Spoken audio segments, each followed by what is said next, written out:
The moment $10,000 appeared in front of Graham, every window in the municipal office building turned into a digital storefront. The cost protocol now governs this region. Each player has received $10,000 in founder's credit. The founding market will remain open for 20 minutes. Once it closes, no additional credit will be issued. Before Graham could finish reading the second line, thousands of purchase cards filled both sides of the hallway. $30 bought a loaf of bread. $200 bought a coagulant. $900 bought a short blade guaranteed never to break. The higher shelves offered bulletproof skin, random skills, and ability contracts that could turn an ordinary person into a fighter. Every item listed a benefit. Every item listed a price. Graham's finger hovered in the air, unable to press a single button. Before the collapse, he had been a municipal procurement analyst. His job was to find every possible way a bid could go wrong. 3 years earlier, he had signed off on an equipment order before finishing his review because someone rushed him. 2 days later, a faulty lifting strap snapped and shattered a coworker's leg. Ever since then, any decision that had to be made fast showed him the worst possible outcome first. But now the countdown had already dropped from 19 minutes to 18. Bread would only last a few days. With a knife, he wasn't sure he could make himself get close enough to a monster. One random skill even listed permanent blindness as a possible side effect. He kept opening item details, then closing them again. Everyone around him was already completing purchases. One person packed a backpack with food. Another bought medicine. Someone else summoned a translucent shield on the spot. The brightest burst of fire in the lobby belonged to Brent Crowley. Before the collapse, Brent had run a private security firm. He was used to people following his orders. After paying $6,800, a black iron gauntlet locked around his right arm, and dark red seams lit from wrist to shoulder. Firepower gets you through night 1. Food gets you through week 2. It isn't complicated. He raised his arm toward a stone column. A blast of heat grazed the surface and left a melted scar nearly 2 feet long. Several people who had already bought weapons immediately fell in behind him.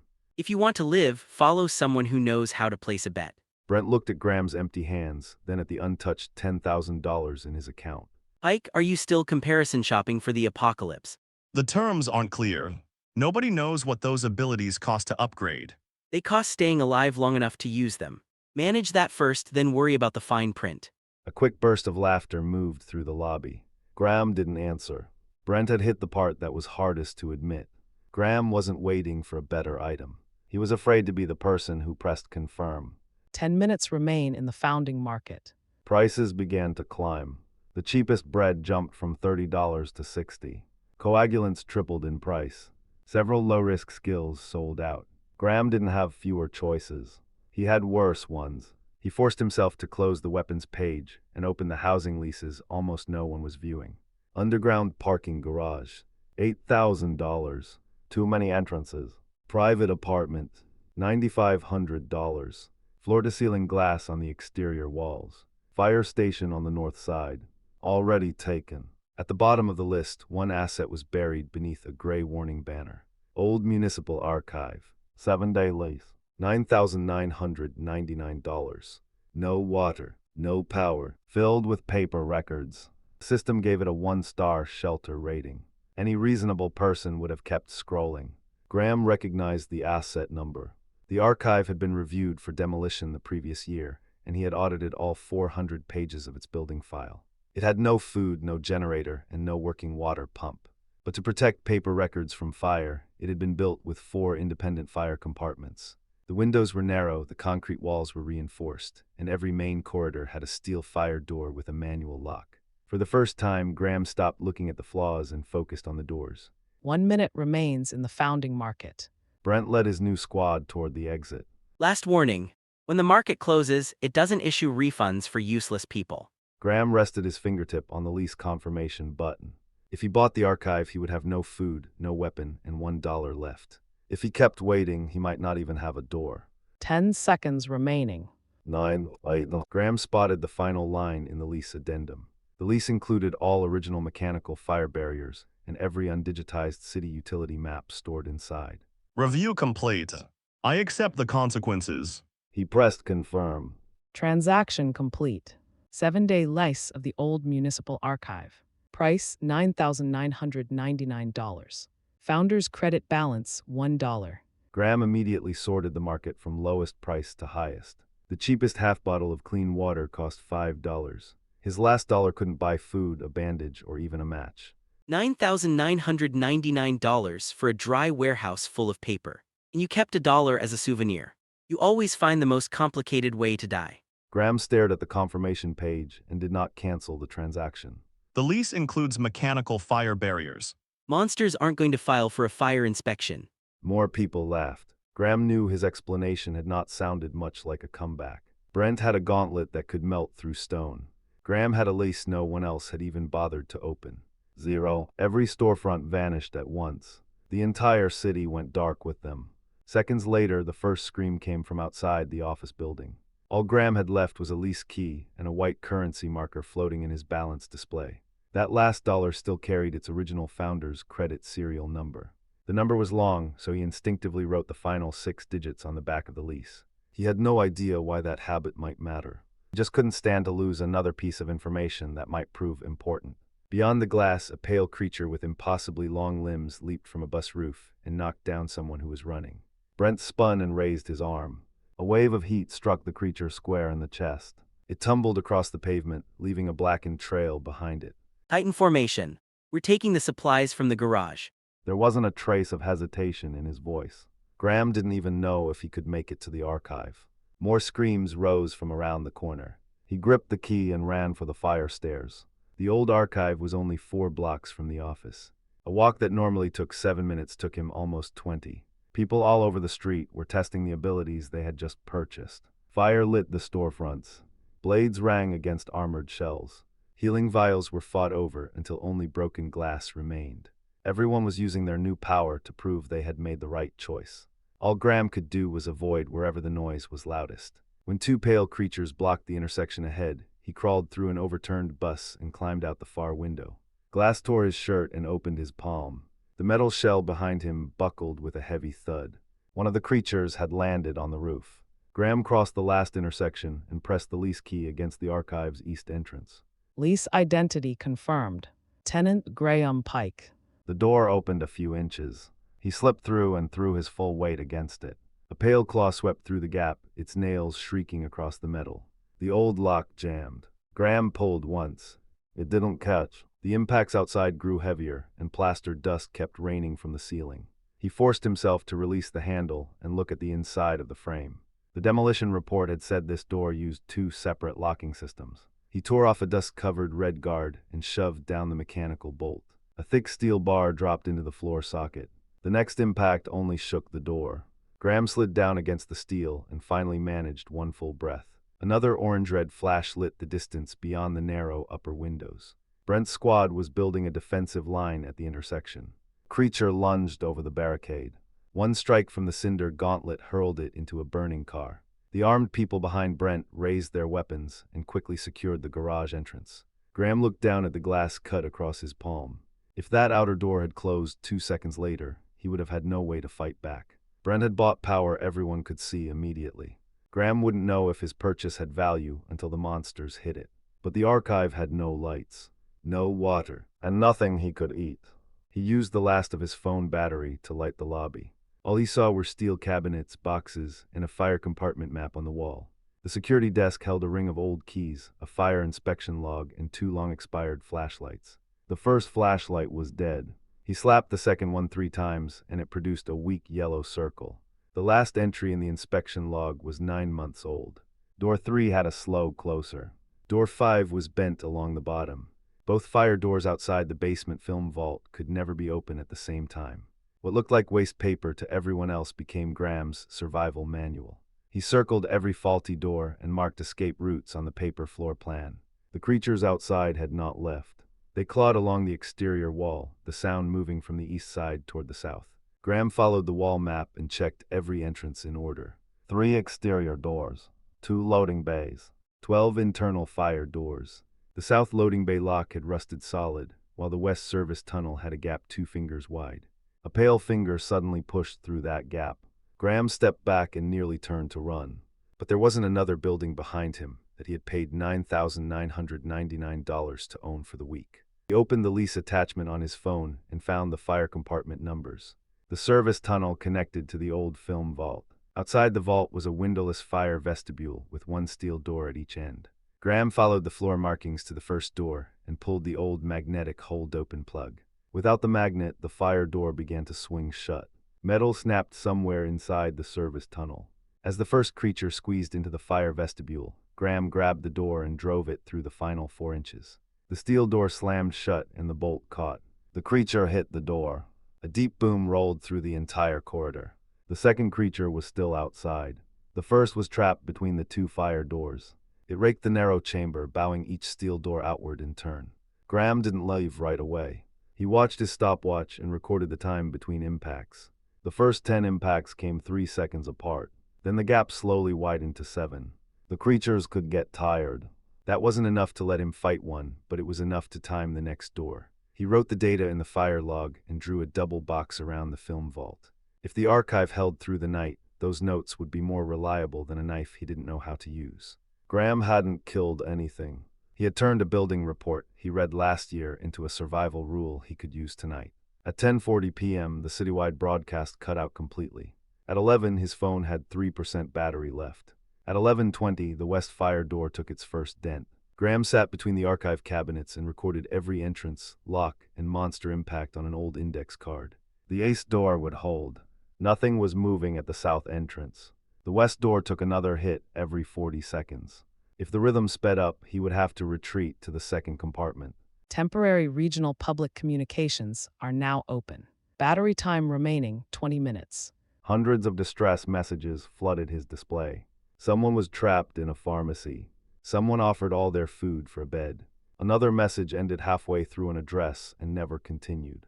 The central garage is secure. My fire team can protect you. Entry costs weapons, medicine, or 60% of whatever supplies you have left. Think before you come. I don't negotiate at the door. Brent's coordinates quickly rose to the top of the channel. Graham looked at his last dollar. He couldn't even afford to buy protection. He tried to post the archive's location. Before his finger reached send, the west door took another hit. If 10 people arrived at once, the rusted locks would fail. If he said nothing, people outside might die. He typed the address 3 times and deleted it 3 times. In the end, he posted one warning without coordinates. Fire compartments in older public buildings can stop the pale creatures. Find the manual bolts. Don't trust electronic locks. The message vanished beneath weapon trades and distress coordinates. Graham had no idea if anyone saw it. He only knew he still couldn't promise anyone safety behind this door. That truth was harder to swallow than anything Brent had said. Graham listed his 3 most urgent problems. Find water before dawn. Repair the west door tomorrow. Check whether the underground lines had an independent water source. He put a question mark beside the last one. The archive held paper utility maps from before the city had rebuilt its infrastructure. With the network down, the old plans no one wanted to move had become the only city map that could not disappear. For the first time, Graham thought he might have bought more than a set of fire doors. But without water or power, the place would still fail within days. He didn't mistake one lucky break for a victory. At the bottom of the index card, he wrote a single goal. Make it to midnight. He finally understood that the archive wasn't a safe house. It was a defensive tool with no flames, no glow, and nothing anyone else would envy. And he was the only person who remembered how to use it. At 11:59, every scratching sound outside stopped at once. Graham looked up. The silence didn't calm him. It made him grip the mechanical bolt even tighter. First midnight settlement initiated. The $1 marker in front of him began to glow. Holder alive. Initial survival obligation verified as complete. Detected founder's credit that is unspent, untransferred, and retains its original serial number. Hidden asset class unlocked, idle principal. Graham stared at those 2 words and barely breathed. Phase 1 survival interest rate, 100%. His balance changed from 1 to 2. No shower of gold. No level-up beam. One hair-thin white line connected the original dollar to the newly created one. Graham checked it 3 times. The original dollar had not been replaced. It remained the principal. The new dollar was labeled survival interest. So as long as I don't spend it, it keeps growing. Conditions incomplete. Graham's eyes stopped moving. Interest is not free. Every return must be backed by a completed, verifiable survival obligation. Obligation risk rises with principal. Default will reduce principal. If principal is insufficient, the system will initiate physical collection. A thin black slit opened beneath his balance. A claw with no visible body reached through, then withdrew just before touching the $2. Graham understood that this was not a machine that printed money forever. Every dollar of interest had to be backed by someone willing to bear the cost of failure. First active survival obligation generated. Obligation target, 1 injured player. Requirement, admit the target to the leased property within 10 minutes and keep them alive until 6 a.m. Upon completion, the $2 of principal will enter the next settlement at 100%. Failure forfeits all principal. Any shortfall will be collected as 2 years of lifespan. Graham's hand stopped over accept again. A few fire doors had just saved his life. Now the system wanted him to open one of them for a stranger. 3 urgent knocks struck the east steel door. Each one was weaker than the last. Whoever's in there, I've got medicine. You've got a door. If you're alive in there, decide. Now. Graham watched the timer start counting down from 9 minutes and 59 seconds. $1 had already earned him another. But the first price it demanded wasn't money. Just after midnight, the $1 in Graham's palm became 2. Before he could celebrate, a second system message appeared above the coins. Initial survival obligation assigned. Protect designated survivor Mara SOH-less until sunrise. If the target survives, the idle principal will qualify for the next 100% settlement. If the target dies, the principal will be erased, and 2 years will be deducted from the holder's lifespan. Graham stared at that last sentence, his finger hovering over the confirmation button. Then someone struck the outer door 3 times. Each knock was weaker than the last. Is anyone in there? I just need to stop the bleeding and get behind a door that closes. The cameras were dead. Graham pressed his eye to the peephole and saw a woman in a red emergency jacket slumped on the steps. Her left leg was torn open, and several hunting creatures were climbing over cars at the intersection behind her. The system never explained why it had chosen her, and it gave Graham no time to investigate. Acceptance window closes in 10 seconds. Graham read the terms one more time. 2 years of his life, not $2, not a mark on some failure report. If you won't open up, at least throw me a roll of gauze. Graham pulled back the inner bolts. Get inside. Stay clear of the frame. I'm closing it in 3 seconds. Mara dragged her injured leg through the lobby. A creature's claws entered the gap almost with her. Graham slammed the fire door, and its metal edge snapped off 2 black claws. The pounding outside shook dust from the walls. Inside, both coins rose and glowed red. Obligation accepted. Protected target viability, 42%. Graham looked even worse than Mara did. What did you just sign? If you don't make it to sunrise, I lose 2 years of my life. Then stop standing there regretting it. My kit is on my right. Find the hemostat first. She did not ask where the 2 coins had come from, and she did not thank him. She shoved the scissors into Graham's hand and forced his attention off the contract and onto the wound. Cut along the seam. Don't watch the blood. Watch my hand. Graham obeyed. The scissors shook twice. On the 3rd cut, his hand finally steadied.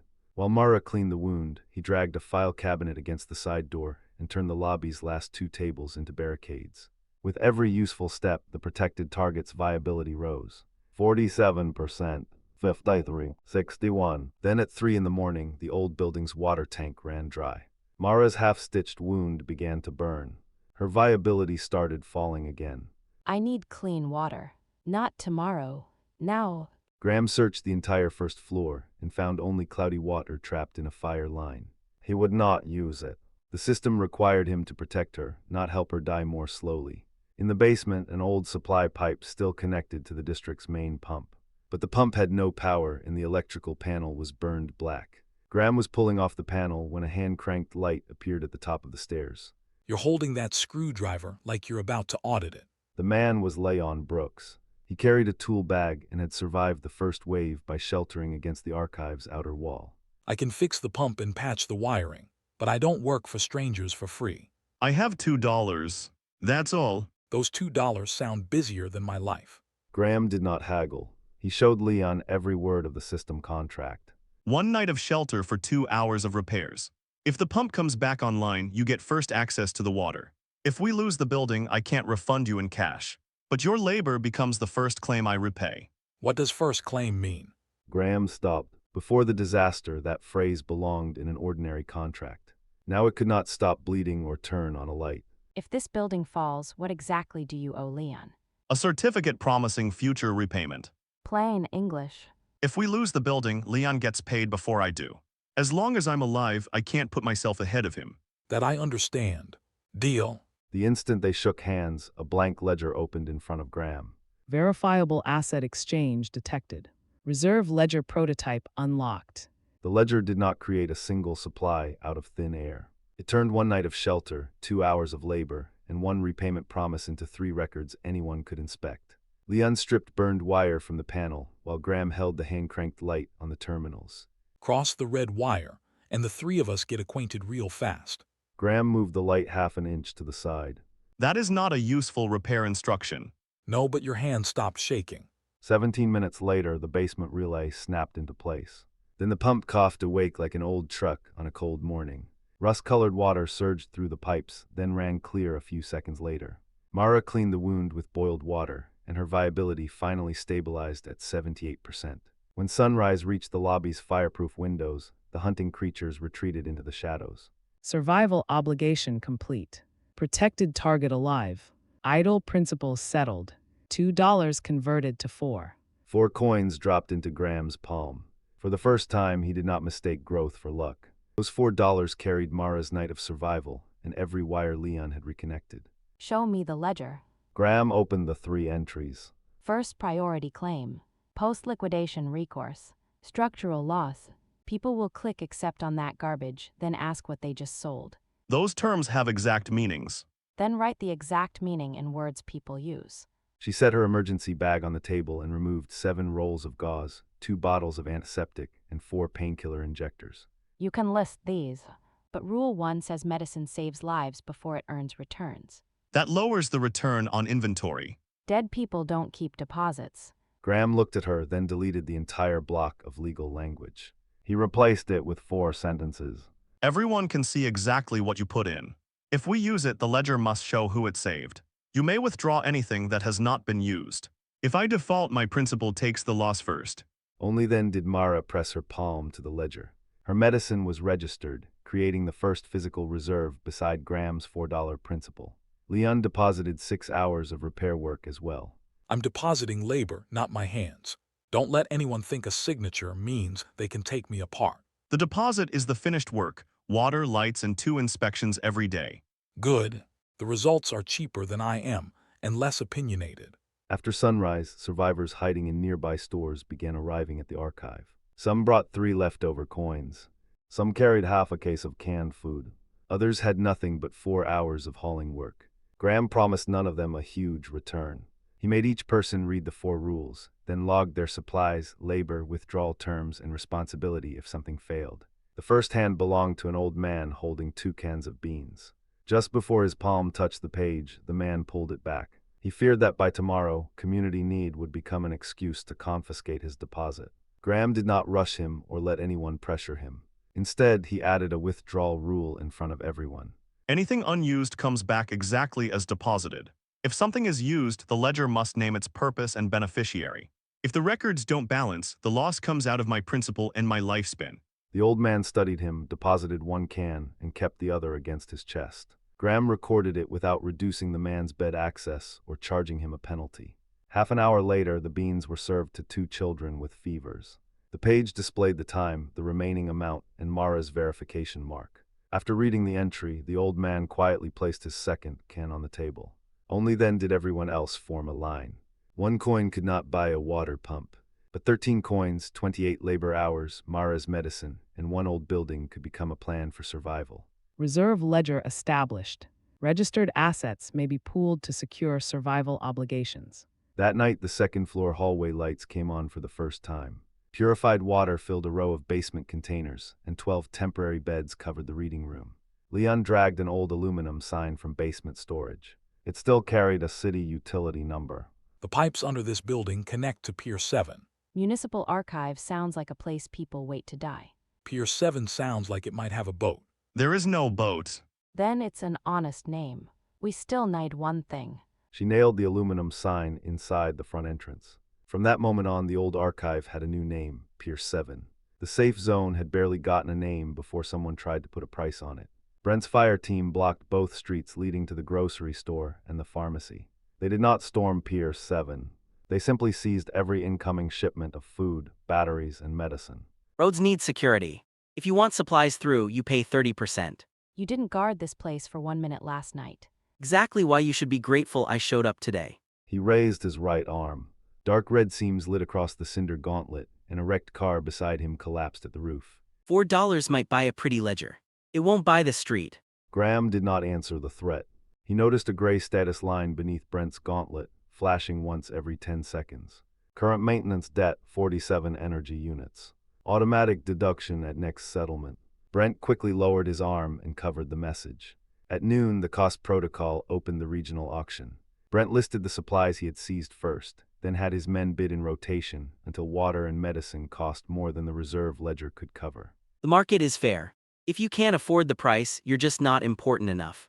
One ordinary bottle of antiseptic reached $12, more cash than Pier 7 had in total. Behind Mara, fresh blood began seeping through a wounded survivor's new bandage. She held their last bottle of antiseptic but did not open it yet. Graham knew that every extra minute brought Pier 7 closer to accepting Brent's 30% protection fee. But if Graham spent the entire reserve on one bottle, 30 people would lose clean water when the pump stopped. Everyone at Pier 7 looked to Graham. They had just trusted him with their coins and labor. Every bid now spent more than his money. Protect the medicine first. We can skip a meal. If the generator dies again, the watcher goes with it. Graham did not bid immediately. He scrolled to the bottom of every listing and read the smallest gray print, one item at a time. The medicine carried no maintenance debt, but Brent had driven its price to 6 times its value. The high-tier firepower amplifier looked devastating, but it consumed 80 energy units every day. The ignored generator needed repairs. The purifier needed replacement filters. The territory anchor required 20 continuous residents. Those terms were liabilities to solo players. For Pier 7, they matched Leon's labor, Mara's patience, and the building's empty beds. Display the 7-day total cost for every auction lot. Request approved. Cash price, maintenance debt, and default penalties are now public. The auction room erupted. The system also forced the Cinder Gauntlet's numbers into view. Brent's maintenance debt was now worth more than all his food and weapons combined. Debt is something weak people worry about. One more fight and I'll cover all of it. What if the next settlement comes first? I control this district. The settlement can wait for me. The cost protocol did not argue. A cold countdown was already hanging over his head. Then Graham placed his only $4 on the high-tier firepower amplifier. Graham, that thing could drain us dry in 1 day. Which is why we can't win it. Brent turned. He could not stand seeing a man hiding in an old building touch a weapon he believed belonged only to the strong. You think $4 lets you challenge me for firepower? I'm finding out how much you're willing to pay for it. Brent raised the bid immediately and pledged his next settlement as collateral. Graham did not bid again. When the hammer fell, Brent won the firepower amplifier and inherited 7 days of maintenance debt. More importantly, the lay-in froze his next settlement, so he could no longer raise any other bid. Graham immediately split the reserve ledger into 3 public work offers. Leon's repair hours secured the old generator. Mara's sanitation plan and the residents' shifts secured the purifier. 23 residents pledged 7 days of occupancy to secure the territory anchor. We don't buy the most expensive assets. We take maintenance work no one else can perform and drive the cash price to the floor. No one bid against them for the generator. No one bid against them for the purifier. The territory anchor's residency requirement drove every combat team away. After 3 hammer strikes, Pier 7 spent $3 plus verifiable labor to secure power, clean water, and a legal boundary. This auction is invalid. He didn't pay the real price. Maintenance obligations are valid bids. Published rules apply equally to all players. Brent lifted the Cinder Gauntlet, and the new firepower amplifier flared to life. It lasted 2 seconds. Then his maintenance debt jumped from 47 to 127. Dark red lines tightened around his wrist like a chain locking shut. Warning: more than 80% of the next settlement has been pledged as collateral. Continued overextension will trigger collection. Brent yanked down his sleeve to hide the numbers. I have a whole squad. I own this street. I can cover it. He said it twice before leading his men away. Graham did not celebrate. He left the final dollar in the center of the ledger and spent none of it at the auction. It was still the principal with its original serial number, the backstop behind every new obligation. Over the next 6 hours, Leon opened the old generator and replaced its worn bearings. Mara led the residents in cleaning the water tank and labeling every purified water container by date. Graham verified every labor hour, every supply, and every consequence of failure.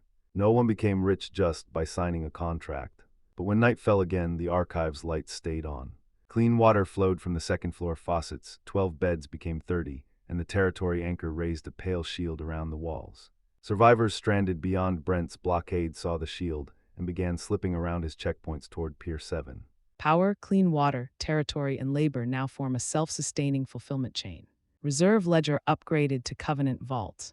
Pier 7 certified as a sustainable safe zone. Golden ledger pages opened in front of Graham. This time they recorded more than money. The generator pumped medicine, beds, and everyone's labor now carried verifiable value. Now can you talk about returns? Not yet. We reserve enough medicine for tonight first. That one doesn't need rewriting. Graham looked toward the entrance. Brent's blockade remained, and so did the monsters. But Pier 7 no longer survived by getting lucky behind one fire door. Holder has fulfilled obligations backed by pooled assets from multiple contributors. Requirements met for the next financial module. Regional risk underwriting access granted. A new interface divided the entire city into flashing risk zones. In the farthest zone, 47 survivors were requesting evacuation coverage. Graham had $1 of principal left, and he could not spend it lightly. Now the system wanted him to put a price on 47 lives. The moment distress beacons lit up for 47 survivors, the golden ledger page before Graham turned into a black window. Regional risk underwriting access granted. Trial financial module, probability bank. Eligible event, cross-zone evacuation. Success will yield a risk premium and regional credit. If the assessment is wrong, the payout will execute immediately. The window showed no glimpse of the future and no guaranteed path to victory. It showed only a blank form asking Graham for the odds of success, the cost of failure, and the observable data behind his estimate. They're in a parking garage in East Zone 3. The youngest kid is 6. How many are hurt? 4 critical. 7 more can't move fast. The rest should be able to keep up. How long do they have? 3 hours at most without clean water. Don't turn human lives into a pretty percentage. That percentage needs to tell me how to bring them home. He started with a paper street map preserved in the archive. The shortest surface route crossed 6 intersections, and monsters had already massed at 3 of them the night before. Underground, an abandoned service tunnel connected the garage's drainage level to the west pump room at Pier 7. But an electric floodgate cut across the middle of the tunnel. Without power, all 47 people would be trapped underground. The old generator can raise that gate remotely twice, 90 seconds each time. Try it a third time, and it becomes a very heavy memorial. Can the territory anchor and the water pump stay online at the same time? No, when the gate opens, the second floor loses power, water treatment stops, and the outer shield drops to 40%. Graham entered that energy shortfall in the second column. Mara spread 2 days of injury reports beside the map. She had recorded more than whether each person lived or died. Every patient's walking speed, how many people had to support them, and when they needed fresh dressings came with real-time estimates. Healthy adults could clear the service tunnel in 22 minutes. With 4 critically wounded people, that became 41 minutes. Graham pulled out the fire inspection log that recorded how often monsters had struck the doors on the first night. Leon added observations from the last 2 nights of watch reports. The pale hunters chased steady light and passed beneath the west overpass every 11 to 14 minutes. The larger armored creatures moved slower, but sustained generator vibrations drew them in. None of that was prophecy. It was a paper map, actual injuries, available power, and monster routes people had already observed. Graham submitted all 4 data sets to the probability bank. Data sources verified. Current estimate, evacuation success probability 52%. 52% meant failure was nearly as likely as success. Give me a route we can actually use. Graham did not inflate the number. He broke the evacuation into 4 actions that had to happen on schedule. First, the west lookout would shut off its fixed lights and use 3 hand-crank lamps to draw the hunters toward the overpass. Second, Leon would open the first floodgate at 2:17 and cut the power 90 seconds later. Third, Mara would take 4 lightly injured survivors ahead and set up a temporary aid station halfway through the tunnel. Fourth, Graham would carry the Covenant vault, count all 47 evacuees, and call the moment for the second gate opening. Operational conditions updated. Revised success probability 68%. The probability bank validates data and contract performance. It does not predict the future or perform the operation. This ability could not show Graham where the monsters would move next. It could only give every judgment a traceable source and assign a clear payout to every mistake. If the map marked one tunnel wrong, he paid. If he overestimated the wounded people's speed, he paid. If the generator failed early, he still paid. 68% did not shift responsibility to the system. It made his responsibility measurable. Graham read the failure payout. If the evacuation failed, Pier 7 would lose 70% of its energy reserves, 15 beds, and 40 hours of registered labor. Those were not numbers on a screen. The pumps would stop. The wounded would be moved into hallways. Work Leon and the residents had already finished would be taken back by the system. I accept the underwriting terms. You checked everything. Everything. 68 doesn't mean safe. It means every step we have to get right. Cross-zone evacuation coverage confirmed. At 2:16, Graham and Mara reached the lowest level of the parking garage. 47 people crowded behind the ramp, with 2 dead cars blocking the front. The air was full of muffled coughing. Graham made no promises. He checked every wristband against Mara's injury list, placed the walkers along both sides, and kept the stretchers in the center. Critical patients go first. If you can run, don't rush the front. Stop at a turn and you block everyone. At 2:17, the generator rumbled beneath the ground. First gate is up. 90 seconds. The rusted gate lifted off the floor, and black water poured through the gap. Graham sent the first group through and stood beside the gate to count them himself. 40, 41, 42. The last stretcher caught a wheel. Lift it. Don't pull it. Lift it now. 4 people seized the stretcher's frame and cleared the gate with 6 seconds left. Cutting power. The gate slammed down, trapping 2 pursuing hunters on the other side. Pier 7's outer shield fell to 40%. But the first phase of the plan was complete. When the group reached the middle of the service tunnel, the western hand crank lamps came on in sequence. The lookouts moved the light from south to north, and the monster route turned with it toward the overpass. Only one armored creature ignored the light. It pressed low to feel the vibrations and moved straight toward the pump room holding the generator. Big One isn't watching the lights. It's listening to my machine. How long can the second gate stay open? 70 seconds. Then we're done. Graham studied the map. The first night's floor plan showed that the pump room and the old film vault shared a fire-rated corridor. He had Leon shut down the pumps early, then trigger the film vault's mechanical alarm. The bell thundered through the empty building, and the armored creature veered away from the generator. It charged into the old film vault, and Leon remotely released the magnetic door. The same 2 fire doors that had saved Graham on the first night slammed shut again. The armored beast's blows stayed sealed behind the fire wall. The archive's old maps and doors did not eliminate anyone's risk.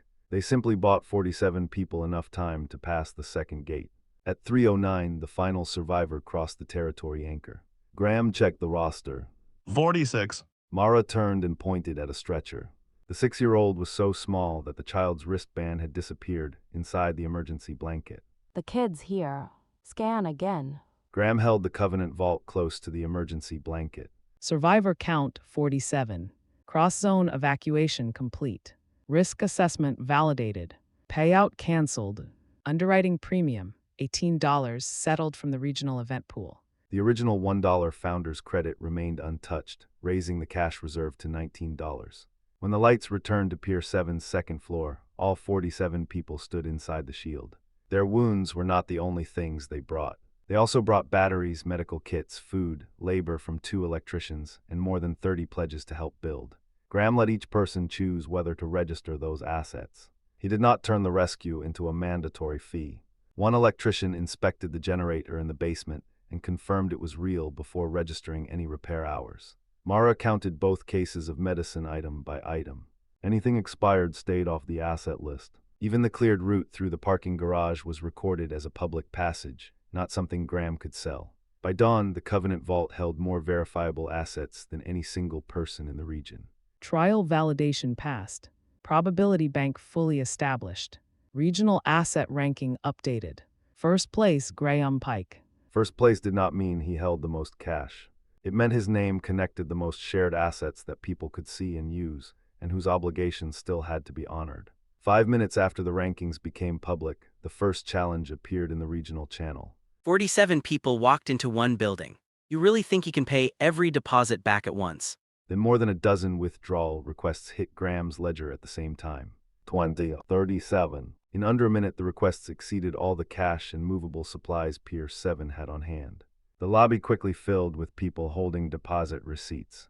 Some wanted their batteries back. Some wanted their food. Others feared their labor hours would be locked inside the building forever. It's simple. The bank pays you back whenever you ask. If he can't, he's using your property to pretend he's rich. Mara looked at Graham and did not defend him. Tell them what they can withdraw right now. Give the reasons after. Graham opened the ledger and projected the complete vault inventory onto the archive lobby's white wall. $19 in cash, 31 movable food rations, 12 movable medical supplies. Everything else was tied up in the generator, water treatment unit, territory anchor, beds, and labor already performed.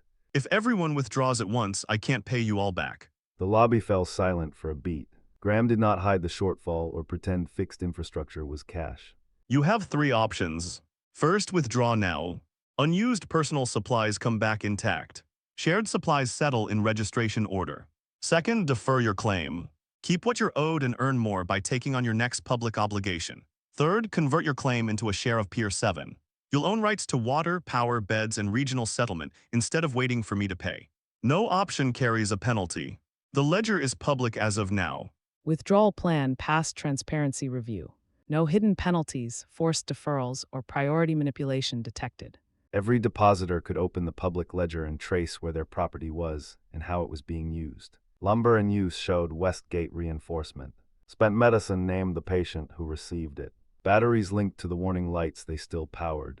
Mara was the first to move her medical supply receipt into the third column. Convert my medicine into shares. Emergency care priority stays the same. Leon moved his energy maintenance hours into the second column and extended the due date by 48 hours. The machine still works, so I'm not ripping parts out and running. But put this in writing. That generator isn't yours, and it isn't mine. It belongs to every registered holder. You control maintenance. The books stay public. The first resident in line reclaimed 2 unused batteries. Graham canceled the receipt on the spot without reducing the man's access to a bed or water. The second person chose to defer. The third converted hauling hours into 1 share of the safe zone. The line did not disappear, but it stopped surging toward the exit. 1 hour later, most of the residents had stayed. They stayed not because Graham promised he could never fail. They stayed because the wall showed where every asset was, who could withdraw it, and who would pay if something failed. As the last few withdrawals settled, Leon looked up at the outer shield. The ground is shaking on the west side. On the city map, monster routes that had been scattered were all turning toward Pier 7. Graham pulled up the region's public purchase records. 3 minutes before the ranking went live, Brent had bought 8 target markers and 12 high-heat lures. The public ledger listed the buyer, activation time, and power source for every item. Graham overlaid the target marker locations on the monster route map. Every abnormal turn began after a lure entered the creature's detection range. This was no guess, and it was not the natural migration Brent claimed. The purchase records, activation times, and monster tracks formed one complete chain of cause and effect. He didn't just want a bank run. He wants them to leave carrying their property so he can take control of them on the road. The first target marker was already nailed beneath a road sign west of Pier 7. High-heat lures ignited one by one along the outer wall, laying a trail of fire straight to the door. My camp is still open. Leave that building now, and I can guarantee you'll survive the night. Your name is still on the public purchase record for those markers. Buying defense equipment isn't a crime. Where the monsters go is your problem if you can't hold your ground. The distant street had filled with pale shapes. The probability bank opened a new window. Regional event, monster surge impact. Current safe zone survival probability, 21%. Graham did not enter a prettier number. He divided the monster surge into 3 public risk contracts. Defense team, hold the 3 western fire doors for 12 minutes. Payment is a land share. You do not have to kill the monsters. Rescue team, Mara lids. Move everyone hurt at the outer wall or lobby into the east treatment area. Payment is based on lives brought back. Energy team, Leon lids. Rotate power among the shield, water pumps, and lure lights. Every switch gets a public countdown. Who covers the losses if this fails? I do. My remaining principal and regional credit pay first. This time he did not wait for the system to choose for him. He pressed his guarantee seal onto all 3 contracts at once. Risk divided. Operators' deadlines and payouts are verifiable. Revised safe zone survival probability, 63%. The monster surge struck the outer wall.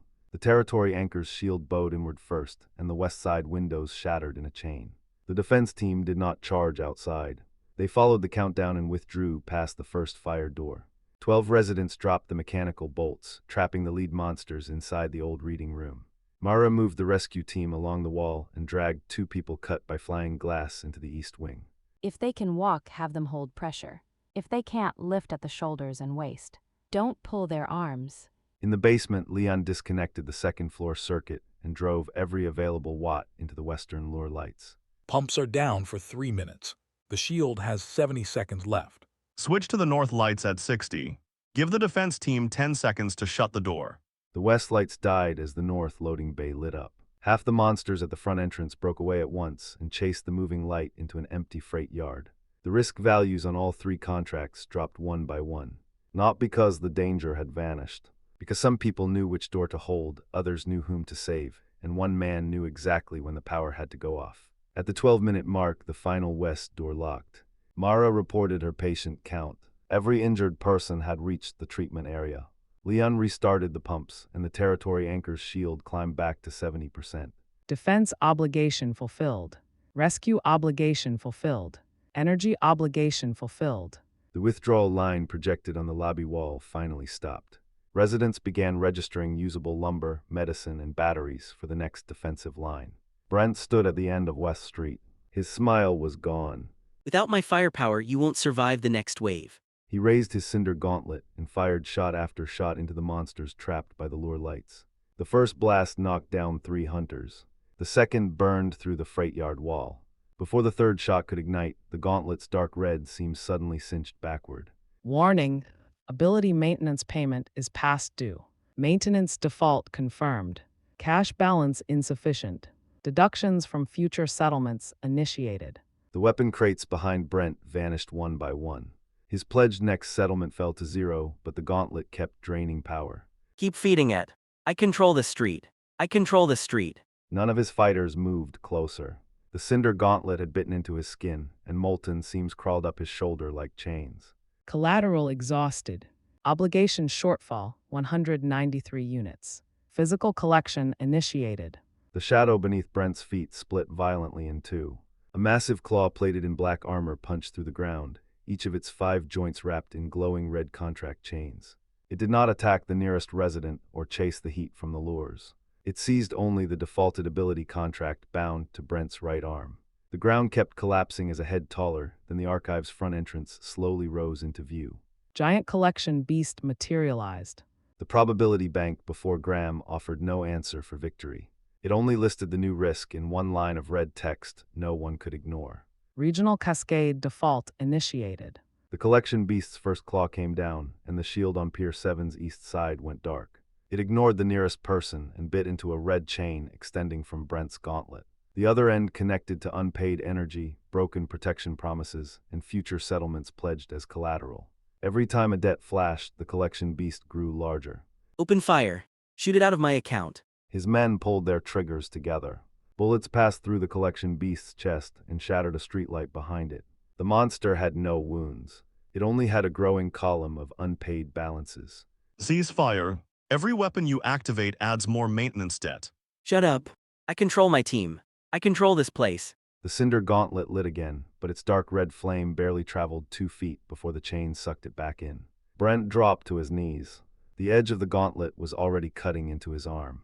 Repeated default on a high-risk ability. Collection cannot be terminated through combat. Seizable assets include abilities, lifespan, pledged property, and linked safe zone structures. The collection beast turned toward the Covenant Vault in Pier 7's lobby. Brent had pledged the district's survival rate as collateral for his firepower. As long as Pier 7 remained tied to his old protection contracts, the entire safe zone could be seized as repayment. 3 critical injuries at the east wall. Clear the reading room. If you can walk, help carry a stretcher. 1 backup line left. Graham, I need 5 minutes. You have 5. Put the medical wing and the territory anchor on the same circuit. Already doing it. Leon disappeared into the smoking electrical room. Mara crossed the broken glass and dragged the first wounded survivor into the lobby. Graham stood at the vault and pulled up every account in the probability bank. He tried to reprice the collection beast's attack path. Coverage denied. Target generated by an existing default and does not qualify as a future event. The probability bank could calculate a monster wave. It could not turn debt already owed back into risk. This time, no new probability could save him. A seventh bell suddenly rang above the lobby. For one instant, the system muted every gunshot, shout, and electrical crackle. Seventh regional settlement initiated. Top-ranked asset holder, Graham Pike. Personal exit purchase option unlocked. This option is unique and non-transferable. A frame of white light opened in front of Graham. There were no monsters or ruins beyond it. A clean highway stretched into the distance, where the lights of a normal city still shone. Surrender all privately controlled financial assets to exit the cost zone immediately. Upon purchase, all personal obligations held by the purchaser will terminate. Any region dependent on those assets for settlement will enter immediate insolvency. Graham did not reach for the door. He opened the supplemental terms and checked them line by line. The reserve ledger would close. The covenant vault would empty. Every zone insured by the probability bank would lose coverage. Pier 7's lights, water, territory anchor, and more than 300 resident claims were all registered under his name. One step through that door and he would never answer for another mistake. Everyone outside it would carry the consequences for him. Graham, the medical wing is losing power. He looked back. Mara was using her shoulder to compress a wounded survivor's artery. She never looked at the exit. Don't explain every clause. Tell me one thing. Are you staying or leaving? It was the question Graham had always feared most. There was no more time, no perfect answer, and no one else who could sign for him. The exit countdown had 60 seconds left, but Brent saw another way to survive. Transfer my maintenance debt to Pier 7. They use this district, so they should pay for it. He slammed his bloody palm onto the public ledger and forced through a debt restructuring request. List every resident as my protected client. Apply their protection fees to my ability maintenance. Execute now. Dozens of red debt chains shot from his gauntlet toward the wounded and the residents in the lobby. The chains struck the golden ledger pages and stopped in midair. Debt transfer request invalid. Published contracts contain no informed consent from the residents. Existing debt cannot be assigned retroactively by unilateral order. The red chain snapped backward and wrapped around Brent's right arm. I'm this district's protector. They owe me. They've always owed me. Not according to the ledger. I have the weapons. I have the team. Those are your assets. Their maintenance is yours too. The collection beast slammed into the territory anchor. A long crack split the lobby floor, and the white exit began to flicker. Personal exit purchase window closes in 30 seconds. Graham reached toward the frame. Mara glanced up but did not tell him to stop. She handed off one patient and went for the next stretcher. Leon's voice came from the electrical room. Circuit is ready. The main switch needs vault authorization. Graham's hand stopped in front of the exit. He finally understood that the real question was never whether the door was worth its price. The real question was why an entire safe zone had to wait for one man's authorization. Decline the personal exit. Declining is irreversible. Confirm. Confirm. The white door vanished. Graham did not wait for the system to offer him another choice. Request permanent conversion of the reserve ledger, covenant vault, and probability bank. End my sole ownership. Establish the public clearing network. The golden ledger pages slammed shut. Conversion will permanently revoke the holder's exclusive profits and final control. All regional assets, debt, labor, and risk records will become public. The public clearing network requires joint commitments from valid participants. Proceed. The system did not execute the conversion. A contract hundreds of pages long spread across the lobby, every page flashing for confirmation. No one can read this while a monster is coming through the wall. Graham studied the familiar hidden clauses and pulled the silver mechanical pencil from behind his ear. Then we don't sign this version. He deleted automatic renewal, mandatory recovery, and unilateral liquidation. He compressed hundreds of pages into 4 rules everyone could understand. First, no one can transfer old debt to someone who never agreed to it. Second, food, medicine, water, and shelter save lives before they generate returns. Third, every share claimed must match verifiable supplies, skills, or labor. Fourth, every participant can inspect the accounts, and authorization belongs to all participants together. Add one more.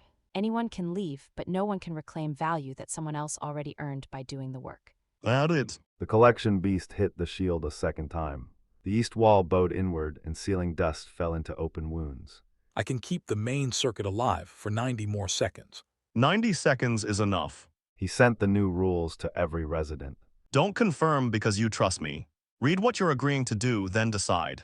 Mara confirmed first. I contribute emergency care, triage, and medication records. My authority applies only to rescue. Leon confirmed second. I contribute power maintenance. Anyone who wants more load can first tell me which wire won't catch fire. Then the gate team registered shifts, the kitchen registered rations, and the evacuation team registered routes. Some people promised 10 minutes of hauling. Others surrendered their last battery.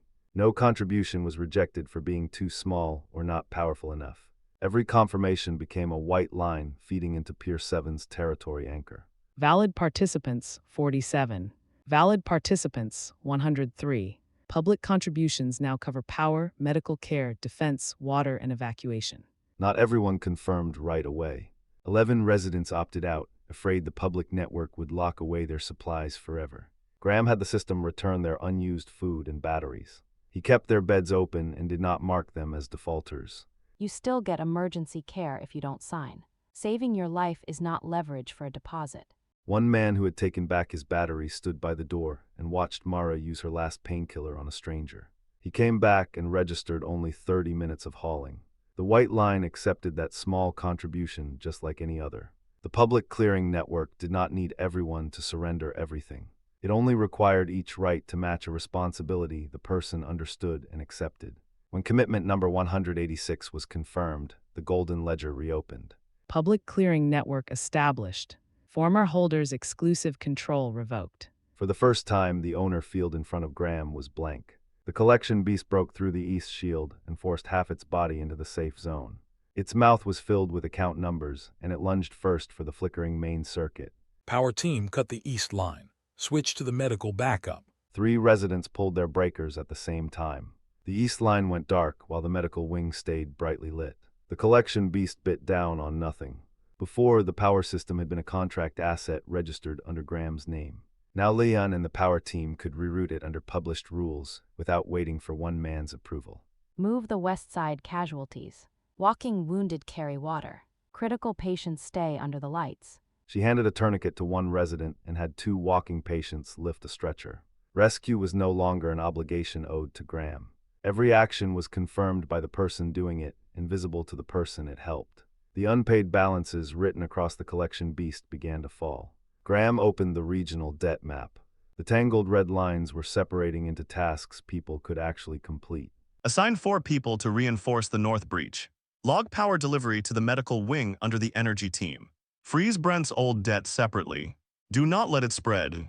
4 residents pushed file cabinets into the breach. Leon verified the circuit remotely, and Mara confirmed power to the medical wing. Every completed task stripped 1 plate of black armor from the collection beast. Put my debt into the network too. Isn't that what a public network is for? The network can settle real losses. It cannot let you keep an ability you borrowed too much to maintain. Without the gauntlet, how am I supposed to defend this place? Start by not creating more debts. Graham sent him a contract only 2 lines long. Surrender the Cinder Gauntlet. Repay the remaining loss through guard duty. You live, but you never use power to charge protection fees again. You want me standing guard for these people? You can refuse. The monster is right behind you. The collection beast raised 1 foreclaw, and every red chain pulled tight. The Cinder Gauntlet began draining the color from Brent's arm. I'm Brent Crowley. I don't owe them. I don't owe anyone. Default confirmed. The collection beast clamped its jaws around the gauntlet. Black iron, fire, and every combat enhancement were ripped from Brent's arm. He hit the floor with nothing on his right arm but burns and a dead contract mark. The collection beast did not stop. Seizing the ability repaid only part of the debt. It opened its mouth again, this time aimed at Brent's lifespan. Brent stared at the 2-line contract. His lips moved several times, but he could no longer claim he controlled anyone. How long do I stand guard? Until your hours repay the damage. Every day gets logged where anyone can inspect it. I don't have a team anymore. This job only requires you. Brent pressed his left palm to the confirmation field. Debtor has accepted ability seizure and repayment through labor. Unauthorized debt transfer terminated. The last red chains vanished from around the residence. The collection beast's body suddenly collapsed inward. No single person had defeated it. The chain of defaults that formed its body was losing its source, one fulfilled task at a time. North wall reinforcement complete. Medical power delivery complete. Clean water delivery complete. Evacuee count complete. Every completion mark made the collection beast more transparent. At last, only a skeleton made of empty account entries remained. Regional chain of defaults terminated. The collection beast raised a claw, but could find no valid claim left to collect. It crumbled from the tips of its claws into strings of numbers, all falling to zero. The black numbers vanished like dust before they reached the floor. The monster wave outside Pier 7 stopped as well. The hunting creatures lost their system markers, turned around, and withdrew into the empty district. The lobby fell quiet except for the low, steady rotation of the generator. The main circuit made it. So did the medical wing. Then I can yell at it later. Mara leaned against a table for one breath, then went straight back to checking the casualty list. Graham opened the public clearing network. He no longer had a private balance inside it. Every unit of food, medicine, power, and labor linked to its provider, purpose, and beneficiary. The system sent its first public decision to every participant. The remaining electricity could reinforce the outer wall or power the medical wing. Graham did not make the choice for everyone. Mara published the injury count, Leon published the circuit load, and the wall team reported the breach. The residents voted to power the medical wing, then used their own labor and file cabinets to close the wall. There was no risk-free option, but for the first time, everyone carrying the risk could see the choice and its consequences. Continuous power, public rescue, transparent settlement, and voluntary labor repayment detected. Regional economy is capable of independent fulfillment. Sustainable survival system confirmed. The cost game is terminated in this region. The red countdown hanging across the sky went dark one segment at a time. The territory anchor's boundary did not vanish. Its white light settled into a steady gold. The warning that the archive's 7-day lease was expiring disappeared from its entrance for good. The wreck of a building Graham had leased for $9,999 was no longer held together by one temporary decision. It belonged to everyone who truly maintained it. 3 days later, Brent stood at Pier 7's east gate in work clothes, with no gauntlet on his arm. He checked visitors and logged 6 hours of guard duty on the public account every day. No one paid him for protection because of his weapons anymore. He could not give orders to any resident either. How many more days do I have to guard this gate? At this rate, 47. Complaining 1 minute less won't make it 46. Brent looked at the ledger and finally said nothing. He turned, raised the barricade, and let a water truck through. In the lobby, Mara placed the dollar with its original serial number inside a clear case. That coin had become $2, then $4, and had supported the reserve ledger, the covenant vault, and the probability bank. Now every piece of control created by that growth had been reduced to zero. Only the original serial number remained clear. Who owns the reserve? No one's. It can never be spent or pledged as collateral. It proves the network has principle that no private owner can take away. Graham closed his personal account. On the public clearing network, a new water shift waited for everyone's approval. You're not checking this one down to the last second. It still gets checked. He turned the confirmation page toward the residents waiting in line. Just not by me alone.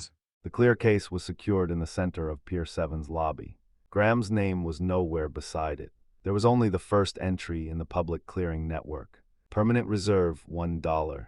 It never became a sword, and it never produced another miracle. It simply made every contribution visible and matched every responsibility with someone willing to carry it. This time, compound interest was not growing one man's fortune. It was growing Pier 7's ability to stay alive.